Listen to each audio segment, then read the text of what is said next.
Ito po yung ating barangay road mga kaparmlat. Siksik po sa pananim yung ating property ngayon. Yan po. Hanggang sa kalsada ay mayroon pong guyabano mga kaparmlat. Yan. Lansones, rambutan, mangga at saka po dalandan. Yan po yung mga nakikita natin ngayon kasalukuyan mga kaparmlat. You are watching Realty Philippines TV. Please don't forget to subscribe. Ayan mga kaparmlat, good morning friends, good morning Philippines, welcome back sa ating YouTube channel.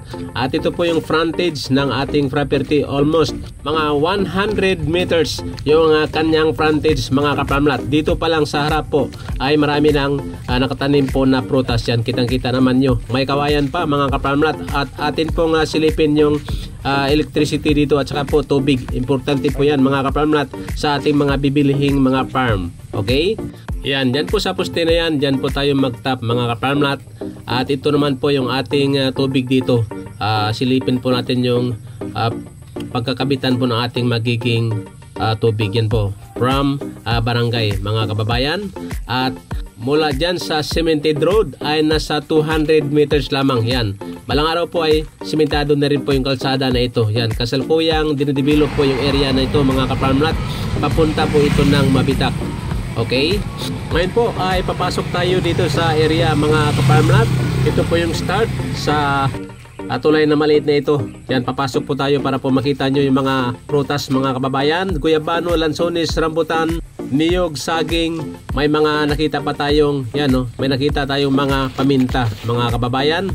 At habang tayo ipapasok yan, paalala mo na mga kaparmlat, mag-ingat po sa mga rights lamang na bibilhin mga kaparmlat dahil minsan po ay hindi po nila agad yan i-refund in case na magka-problema yung inyong bibilhing property.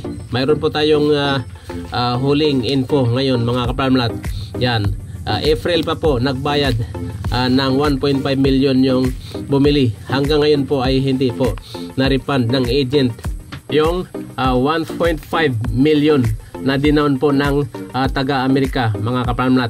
Yan, kaya po mag-ingat po tayo sa mga rights lamang at saka mga pangako mga kaparmlat. Yan, pag yan ho ay mga kabundukan 1636 or ano mga restriction mga kaparmlat, huwag ho kayong maniwala na ipaprocess nila yung dokumento mga kaparmlat. Pangako lang po yan at hindi nila matutupad. Okay? Yan, marami na po mga report mga kaparmlat. At dyan ho sa dako po ng Antipolo, maraming mga kawawang mga taga ibang bansa yan. At maliban dyan, kung wala mang problema yung property na rights mga kaparmlat, ang isa pang kawawa dyan ay gigisahin kayo sa sariling mantika. Halimbawa po 5 hectares, ang ibibigay lang po sa abroad ay 3 hectares. Kawawa naman po yung mga matagal nila inipon. Yan, pag magland bank kayo mga kaparmlat, ay tiyakin nyo na yung agent na inyong kausap ay hindi po suga pa at kayo'y gigisahin sa sariling mantika mga kaparmlat. At beware and filtered syndicated comment mga kaparmlat. Yan, sila po ay magko-comment sa isang media platform para po palabasin na matino yung inyong magiging or mga kausap nyo mga kaparmlat. Baka nakausap na nyo yan mga kaparmlat. Yan ho ay mabait pag kausap yung mga tao na yan. Okay?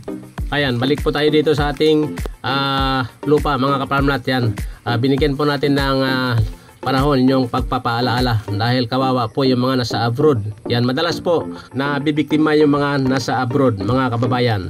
Yan mga kaparmlat, balik po tayo dito sa ating property. Yan po yung mga nakikita natin ngayon. Mula kanina ay napansin nyo, siksik po sa pananim yung ating property. Ulitin ko ulit, lansones, rambutan, guyabano, niyog, dalanghita, abukado, langka. Yan po yung mga kasalukuyang nakikita natin ngayon sa ating property. At ngayon po ay ibibigay ko na po yung sukat nito, 8,000 square meters. At mayroon pong 2,000 pa na hindi po kasama sa kanyang tax declaration dahil tax deck pa lang ito mga kaparmlat. Ready for title na ito.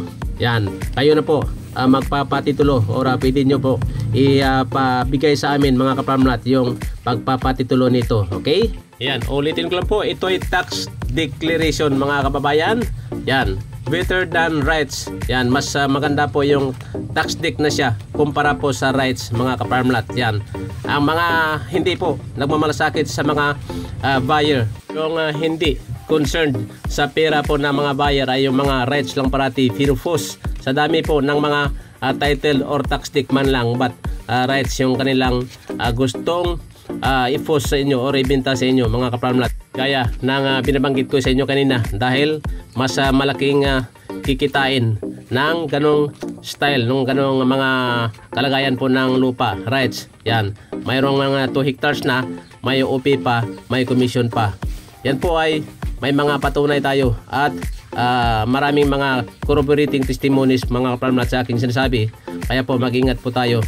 At ulitin ko lang po mga kaparmlat, 1 hectare 8,000 square meters po yung sa ating lot plan, and then may 2,000 square meters po na hindi po nasama sa sukat. Yan, reserve lang po at pwede po or gagastos lang kayo na maliit dito mga kaparmlat para po magkaroon po ng title.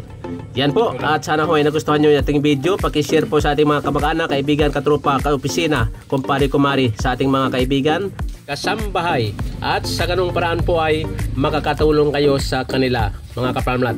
Yan po, at sana ho, tika muna mga kaparmlat. Yan, may nakalimutan ako. Ano ho ba yung palatandaan? Yan po yung text na karaan para po hindi kami mag-isa sa sariling mantika. Number 1 po ay aalukin kayo na magkakatabi kayo pag inyong binili yung property. Number 2, kukondisyonin yung isip nyo mga kaparmlat. Sasabihin sa inyo na marami na pong nagpapadala na nasa abroad. Yan, pag marinig nyo mga kaparmlat yan, ang isipin nyo ay mapagkatiwalaan yan. Baka po magkakamali kayo mga kaparmlat sa kanilang mga strategy. Yan, ikakondisyon ang inyong mga isip na talagang mapagkatiwalaan at kayo naman po ay magpadala ng pera. Yan po, maraming pong salamat at muli from Laguna. Ako inyong kaparmlat, Rosindo Saminyan, walang humpay na nagpapaalala. At para sa murang lupa, dito lamang po tumutok at inyong makikita. Mabuhay tayong mga Pilipino.